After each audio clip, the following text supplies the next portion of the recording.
Dear students, now today I will continue the explanation of the lesson Footprints Without Feet.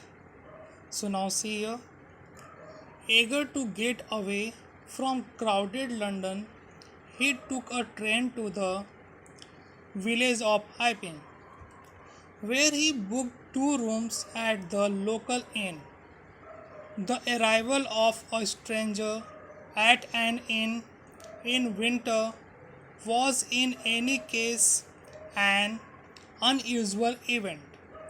A stranger of such uncommon appearance set all tongues wagging. Mrs. Hall, the landlord's wife, made every effort to be friendly. But Griffin had no desire to talk and told her, "My reason for coming to Iping is a desire for solitude. I do not wish to be disturbed in my work. Besides, an accident has affected my face."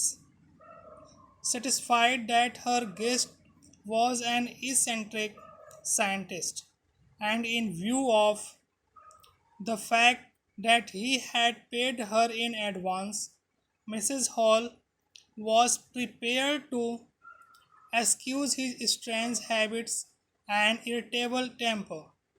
But the stolen money did not last long, and presently Griffin had to admit that he had no more ready cash.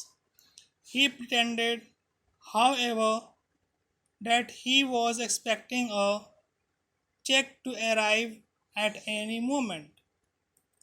Shortly afterwards, a curious episode occurred.